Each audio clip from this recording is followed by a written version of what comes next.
Всем чао-чао. И меня зовут Эдуард Кичигин. Я купил себе тындын, ручку лами. Это новая, цвета манго. Сейчас я буду распаковывать и смотреть, как она хороша. Зачем она вообще нужна, как ей пользоваться. И тоже будем вместе тестировать. Я ее еще не трогал. Это другое перо. Это более толстое перо. Я не нашел себе перо EF. Это супер драматично. Прошлое ламе у меня была самая тонкая из всех возможных. Вот это потолще. И сейчас я буду смотреть, как это вообще работает. Нужно ли это. Но, в принципе, главный вопрос это вообще зачем? Зачем? Почему не взять там какую-нибудь обычную ручку? Я не знаю. У меня даже нету под рукой обычных ручек, потому что все перьевая история. Почему? Почему нужно вообще устраивать вот это вот, вот этот балаган с перьевой ручкой, там, с картриджами, например, для них, там, или с чернилами, там, заправлять? Вот зачем это все нужно? Да, у меня, в принципе, весь канал этому и посвящен. Как вы можете, как можно меньше себя напрягая, получать как можно лучшие результаты? И это тема скетчинга, и это тема инструментов, которые я выбираю для себя, для того, чтобы этот процесс у меня был максимально эффективным, чтобы я делал как можно меньше, а результат получал как можно больше, как можно более эффектный. И вот эти вот инструменты, они как раз с этим справляются.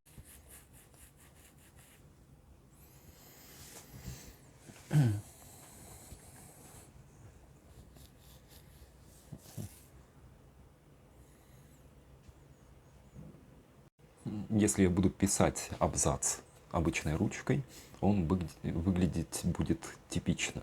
Если буду писать его перьевой ручкой, в сумме эффектов, которые дает перо при написании, этот абзац будет выглядеть намного более эффектным.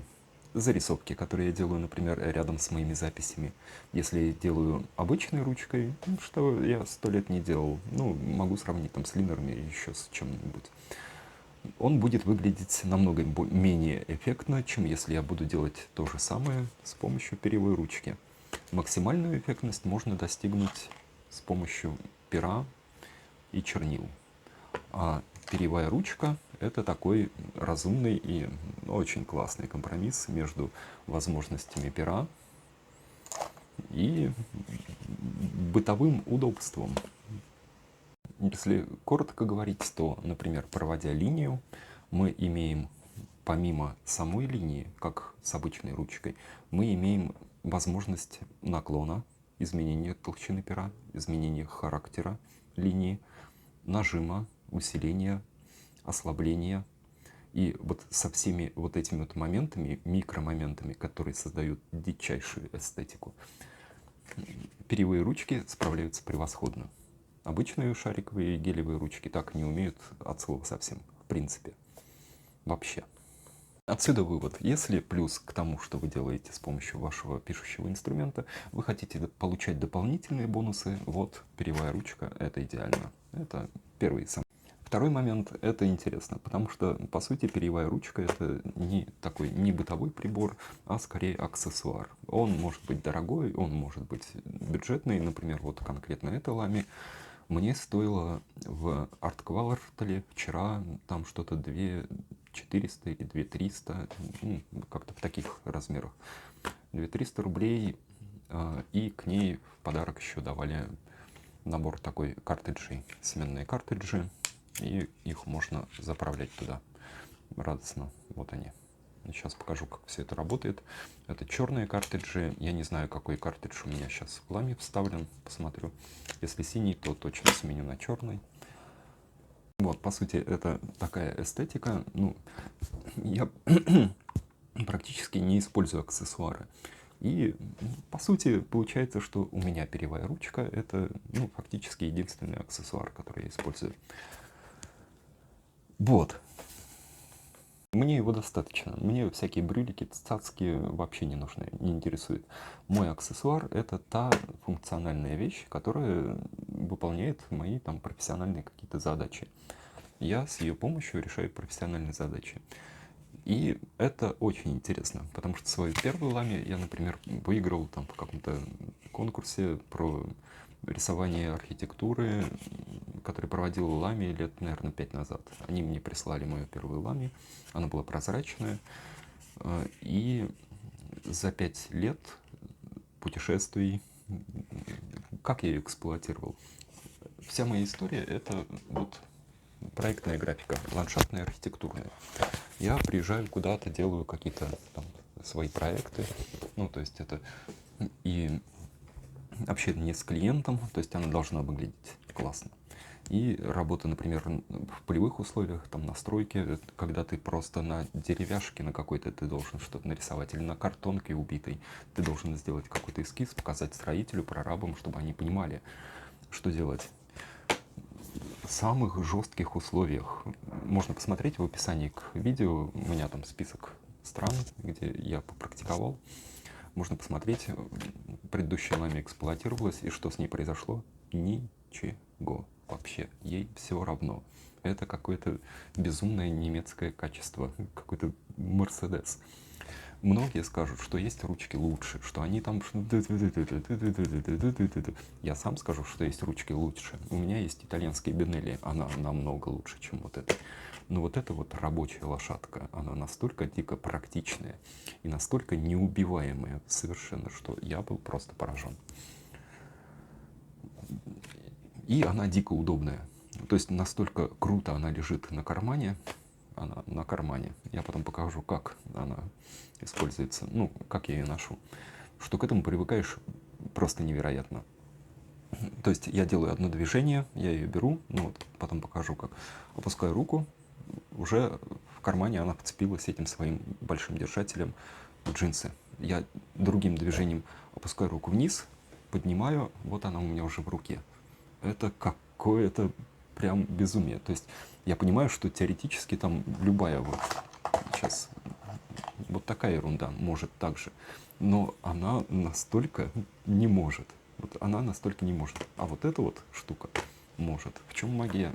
Ну, мне трудно понять. Я просто наслаждаюсь. Ну, в общем, самому мне уже не терпится распаковать и потестировать это все. В общем, вот, давайте смотреть, что это. И распаковывать я буду, думаю, на листе графики своей. Ну, это нарисовано маркером, поэтому не показатель.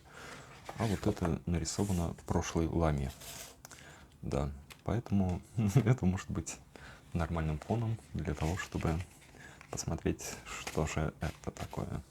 Тут у нас есть набор с чернилками. Вот он, черный 5 Лами Т10. Что-то такое Т10, я не знаю. Картридж для ручек, Лами подарок. Ну вот это шло в подарке. И внутри такие штучки. В общем, окей. Ладно, это не так интересно.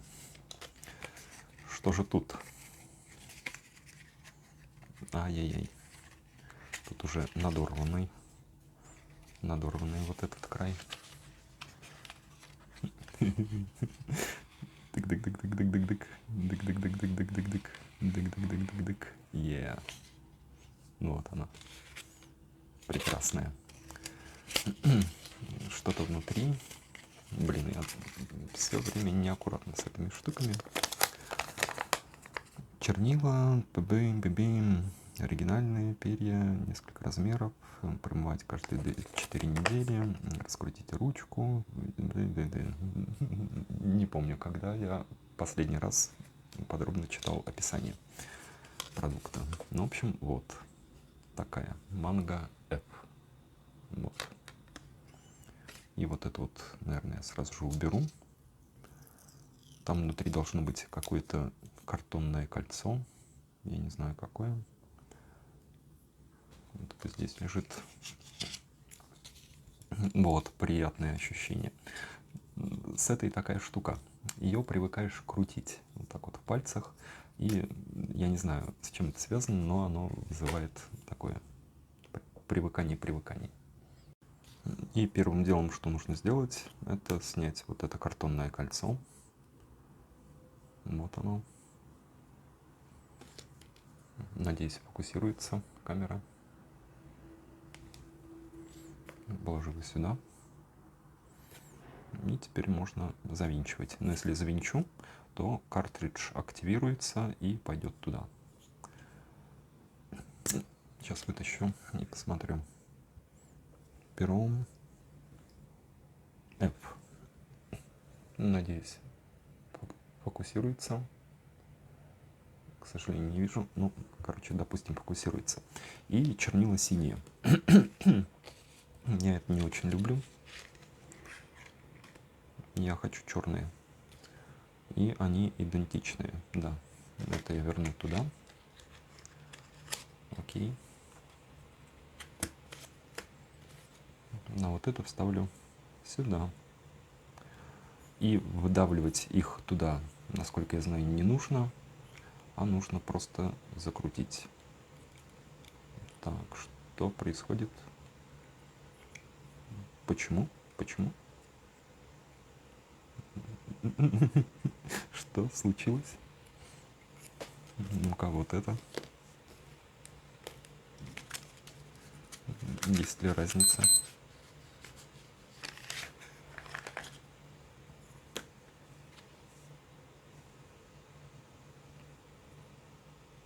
Или вот этим концом нужно туда? Ну-ка. У меня до этого был конвертер, поэтому я вообще просто прям ни сном, ни духом. Как это нужно делать правильно?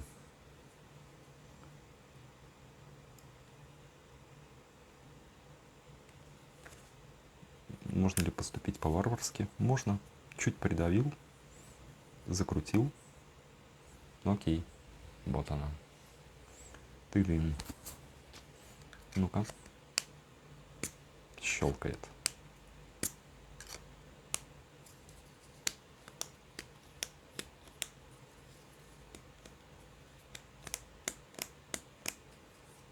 Супер.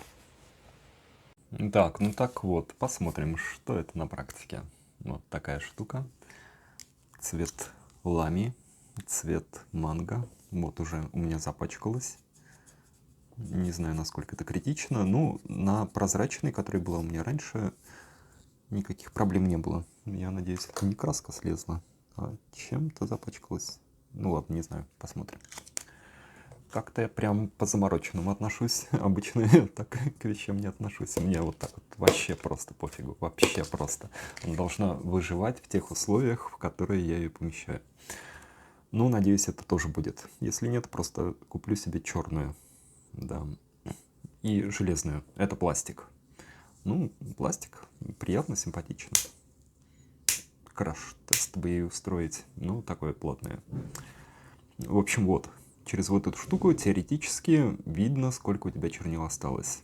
Я использовал прозрачную, потому у меня всегда было видно. Сейчас, наверное, я должен буду смотреть через вот это окошечко. Ну, окей, ну, в принципе, я обычно никогда не смотрел. Я понимал, там, что у меня что-то закончилось, когда оно переставало писать. И только тогда я обращал на это все внимание. Вот она полежала. Тык-дык. Почему синий цвет? Почему синий цвет? Ну-ка. Мне же сказали, что это черный. Это же черный. А, когда у меня там что-то не получилось, я засунул туда синий картридж. Блин, я сейчас поменяю. Окей, я не буду скрывать драматизм этой ситуации. Мне вот эта вот ерундистика нафиг не нужна. Короче, вынимаю. Может быть, нужно... А, точно, я засунул туда синий. Нафиг, синий не хочу, я хочу черный. Каким концом я туда его засунул? Вот этим. Окей, вот этим. Вот он. Ну и она там наполнила. Ну, короче, это по-моему, я вот сейчас делаю неправильно, но не уверен. Нужно его вставить и докрутить. Но в самом... Во. Я прям чувствую, что он продавливается. Прям серьезно продавился. Окей, они молодцы. Теперь нужно этот синий исписать. Вообще, в принципе, я все сменю это на Паркер. Только мне нужно купить еще к этой штучке конвертер. Конвектор или конвертер. Конвектор, наверное. Который будет вот здесь. Вот здесь будет не просто картридж, а с такой штукой вертящейся, которой ты крутишь, и он всасывает в себя чернила. Он туда, этот конвектор. И можно выдавливать и втягивать туда чернила. Ну, тем самым, например, или воду, тем самым промывая ручку.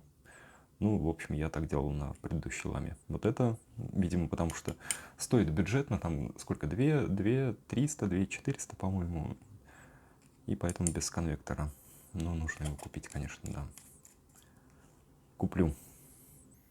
Так, в итоге у меня получилось то, что там довольно много, видимо, синих чернил. Они уже налитые. И я должен их убрать отсюда. И убирать буду вот таким вот образом, расписывая эту ручку. До тех пор, пока она не даст мне нормальный черный оттенок. Ну, кстати, вот что я боялся. То, что будет слишком толстая линия. А я не чувствую пока проблемы-то. Проблемы-то я не чувствую. В сравнении с EF, которая была у меня до, нет проблем. Раз, два, три, 4, 5. Тонко пишет. Вообще нормально. И еще тоньше можно писать, если мы используем, переворачиваем. О, да вообще окей. Так, мне не хватает длины. Как обычно. Вот так. Вот так хватает длины. Потому что вот так ручка требует, чтобы ее взяли правильно. И вот так вот все окей. То есть я буду рисовать, я буду писать, не будет проблемы. Но если я использую вот так, то мне для того, чтобы вот эта система работала, тонкий штрих, нужно максимально на весу держать ручку. И поэтому мне нужна вот эта вот штучка. Я могу убрать руку подальше и могу делать супер-супер тонкие линии, еле видные. Видите? Вот такие вот, фактически разметочные. Но мне их достаточно для того, чтобы понимать, на каком месте я сделал пометку свою. И вот так вот развивать и уточнять мой скетч, который я рисую. Супер, нормально, мне хватает тонкости. Даже я бы сказал, что тоньше и мне и не надо. Ну, посмотрим. Дело в том, что прошлой ламе уже было 5 лет. И она, с ней ничего, понимаете, с ней ничего не случилось. Я ее подарил. Я ее просто подарил. Ничего не смог сделать.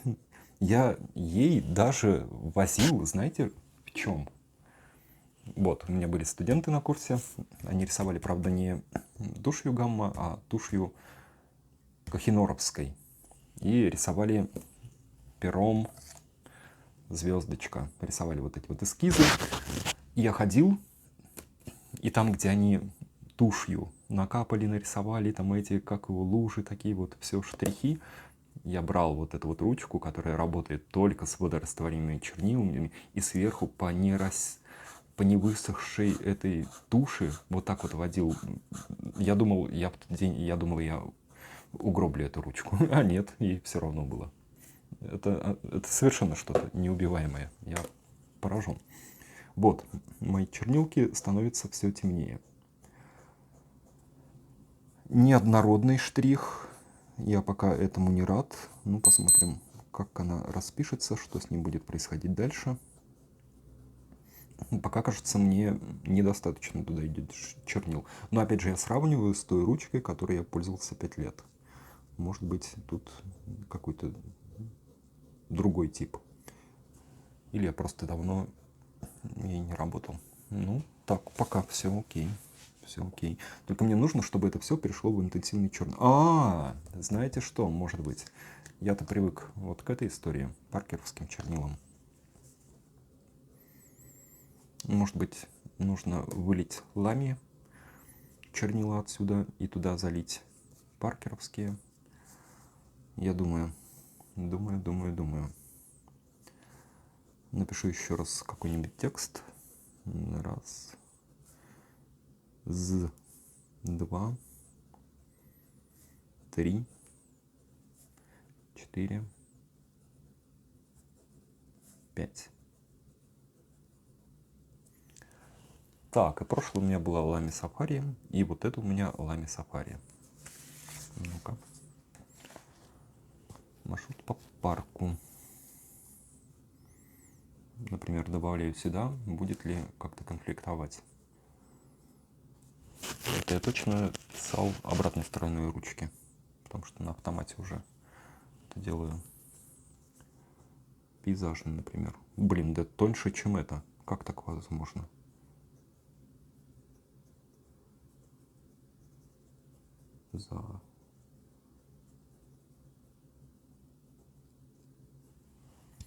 Вот, не все буквы прорисовывает. То есть разная интенсивность как будто бы. А здесь все. Разработанная, может быть, ручка. Не знаю, не знаю. Вот у меня и как раз ощущение того, что почему-то она пишет тоньше. Тоньше, чем моя Lamy предыдущая. И местами как будто бы проскальзывает. Ну, может быть, нужно сменить чернила. Посмотрю. Надеюсь, она не огорчит меня. Надеюсь, я заставлю ее работать. Ну, вот эта линия мне не нравится. Вот это мне тоже не нравится.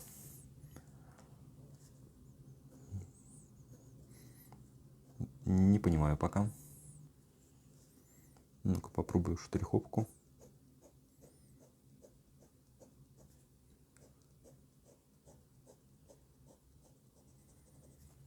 Жалко, под рукой нету какого-нибудь конвектора,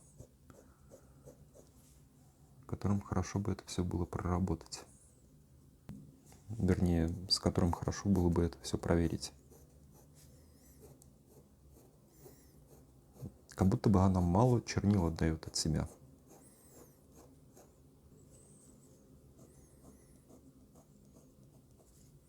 Ну-ка, точкование. Ну, точкование норм. С точкованием проблем вроде как нету никаких. Ну вот если бы я с нуля, ничего не зная о Lamy, взял и получил такой результат, я бы, наверное, расстроился. То есть ожидаю от Lamy нечто иного. То, что я чувствовал раньше. Непонятно. Неоднозначное у меня впечатление. Или, может быть, ей нужно расписываться. Вернее, ей нужно некоторое время для того, чтобы расписаться, а потом ее фиг остановишь. Вот, что я начал делать, это, смотрите, начал вот расписывать ее. И пока не знаю, ну, на самом деле там проскользы есть. Есть. Ай-яй-яй-яй. Ну-ка.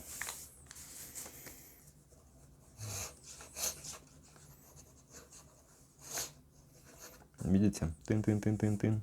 Тын-тын-тын. Тын-тын-тын. Эх.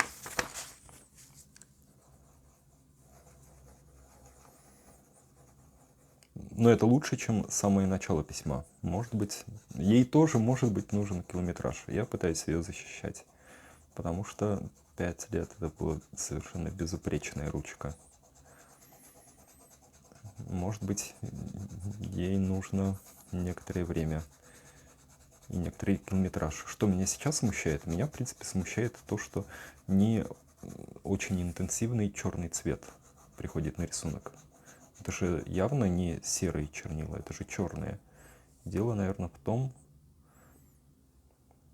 что они не успевают на вот этом вот моем штриховании податься туда в достаточно интенсивном количестве. Но посмотрим. В общем, вот, видимо, мне придется какое-то время вот этой странной штукой позаниматься. Вот так запомнить что-нибудь, посмотреть пару роликов на YouTube и в таком автоматическом режиме позаполнять пространство. В то время как что-нибудь смотрю. Светлый серый цвет. Ну-ка еще раз. Проскользы есть. Вот прям есть. Этого же не было на прошлой моей ламе. Что такое? Эй, что такое? Пластиковая штука. Что такое? Как так? Ну-ка, еще раз.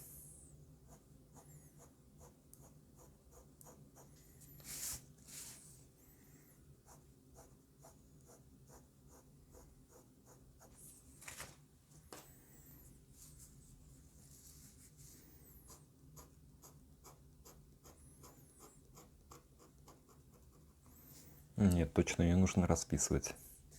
Я прям чувствую. Эх. Так, знаете, прошло с той поры, как я записывал предыдущий фрагмент, прошло полдня. И эти полдня были наполнены драматизмом. Драматизмом и практически отчаянием, потому что я думал, что такое я купил? Почему оно не работает? Ну вот, я 5 лет пользовался предыдущей своей Lamy Safari, и все было шикарно. Вот эту я не смог заставить писать с нуля, из коробки. В чем моя проблема? Я беру, например, вот эту балду, дешевую ручку за 145 рублей, и она из коробки пишет идеально. Что не так? В общем, как я решил этот вопрос? Первая проблема, которая была, то, что она писала с пропусками. Ну и сейчас она пишет с пропусками. Проблема, да. Линию, если делаешь вот так быстро, то делает пропуски. Вторая, намного более критичная проблема в том, что она мои черные чернила почему-то превращала в серые. Какая магия! Я так подумал, она супер тонким слоем выдает чернила с пера на бумагу. Как-то, меня это вообще не устраивало. Абсолютно. Что я сделал? Я поехал пить кофе. Взял кофе, взял салфетки. Первое, что я сделал, это вот из этих картриджей Lamy вылил вот эти чернила Lamy и залил туда чернила паркеровские. Но ситуацию это не облегчило. Как был серый цвет, так и продолжался серый цвет. Окей. Я вылил из картриджа Lamy, залил туда паркер и поехал пить кофе. Там взял салфетки, засунул ручку в эти салфетки и подождал, пока салфетка высосет весь картридж. Ну, в общем, я не хотел, чтобы она все высосала. Я хотел, чтобы чернила прошли через пишущую вот этот вот стержень, вот всю эту систему, и дали мне наконец-то мой необходимый черный цвет. Черный цвет. Дайте мне, ручка, Lamy, дайте. И тоже ничего не получилось. Ну, я так думаю. И начинаю вспоминать, что у меня было с прошлой. А с прошлой тоже какая-то такая трудность была, такая проблема. А потом она ушла, а потом все стало идеально. Ну, так, окей. Я думаю, а через сколько это ушло? Я помню, что большие были перерывы. Я думаю, я не хочу столько ждать, что я могу еще сделать. Ну, решение было простое и прям элементарное. Я раскрутил эту дуру. Смотрите, вот она. Вот этот картридж. В нем налит другие чернила, не ламевские. И делал вот так. Нажимал на эту штуку, пока не увидел, что чернила приходят, выдавливаются. Прям выдавливаются сюда. Ну, в общем, это странно. Это странно. Не сказать, что это хорошо, но это сработало. И теперь она дает нормальный черный цвет. Я подумал, не должен же я каждый раз так делать. Ну и вроде бы вот я так сделал, порисовал столько, чтобы ну, там все оттуда ушло, что выдавлено, и шло уже другое, но она все равно начала писать нормально. Что такое с ней не так? Почему нельзя было сделать это? Почему она не могла так работать изначально? Я не понимаю. Собственно, проблема вот она. Вот это светло-серое, вот это то, что я теперь пишу, это ощутимо более черные. То есть она, так, как бы, чтобы не тряслась камера, начала давать мне больше чернил на вот эту вот, на плоскость, где я рисую. Вот. А вот здесь не давала. Как бы навестись так. Вот светло-серый штрих, вот черный. Вот все разница. Мне нужен черный. Черный. И желательно без драматизма. Как это, например, умеют дешевые ручки. Вот как я показал.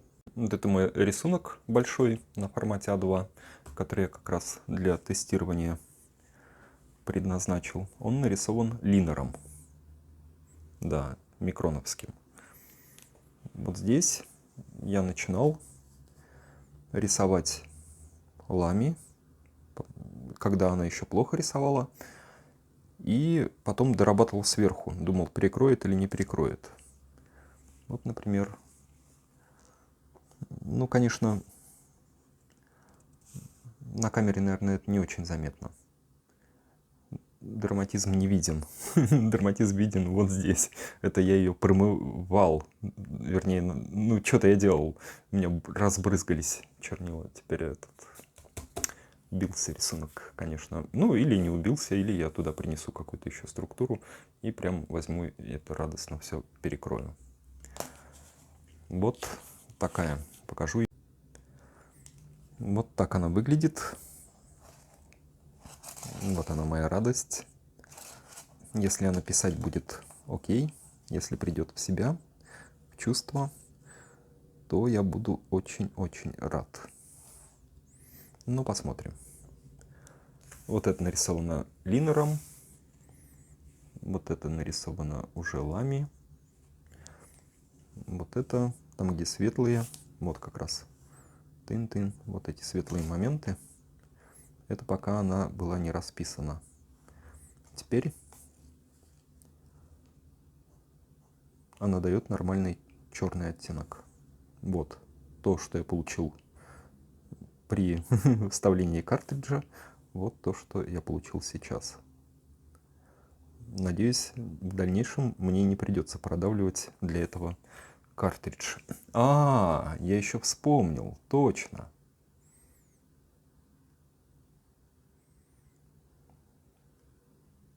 У той Лами, которая у меня была раньше, у нее был не такой вот картридж, а конвектор. Поэтому, если мне видимо, тогда так и произошло. То есть, почему не было с ней дерматизма? Потому что я чувствую, что мало подает. Я просто подкрутил конвектор, и она начала подавать нормально. И когда у меня были с этим трудности, я, видимо, просто подкручивал его. Я уже просто не помню, потому что в конце концов она начала писать прям отлично, превосходно.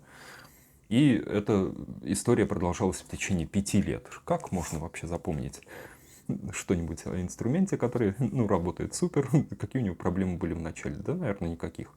И мои проблемы, наверное, с ней закроются просто тем, что я куплю себе конвектор за какие-то там что-то 350 и 450 варианты продаются. Я видел их, где? Красный карандаш я видел недавно, да. В общем, вот, скорее всего, куплю себе конвектор и надеюсь, что проблем больше никаких не будет. Ну, в общем, вот, такая радость. Обзор, распаковка. Я думаю, что это очень хороший инструмент, но как такого коня норовистого, с какого лешего норовистый он, нужно ее взять и немножко приручить. Но мне уже дико нравится, потому что цвет манго, потому что вот вертеть ее в руках совершенно превосходно. Если бы она еще и писала так же, как моя прошлая Лами, это просто был бы огонь. Если она такая же неубиваемая была, Ну, будет, может, будет, не знаю. Смотрю. Думаю, нравится. Яркая штука. И когда в карман джинсов сую, я вот сегодня ехал на моноколесе, поехал как раз драматизировать эту всю ситуацию и кофе пить, и сунул ее в карман. И, ну, сейчас покажу. Тык-дык. Вот так. Вот так она торчит. Тын-тын. Вот так вынимается. Вот так вставляется. Так вынимается. Вот так вставляется. Эй. Супер. И процесс еще более легко происходил, потому что тогда у меня вот эта вот штука была разработанная. Вот эту еще немного разработать нужно, чтобы прямо на одном движении было. В общем, восторг. Еще бы свои задачи она выполняла. Окей. В общем, вот. Вот этой штукой я работаю. Если... Ну, я, наверное, еще сделаю обзор. Наверное, да. Потому что это была распаковка. Еще хочу порассказать, как она в работе. Может быть, отдельно в письме и отдельно в рисовании. Так что, может, еще будет пара роликов.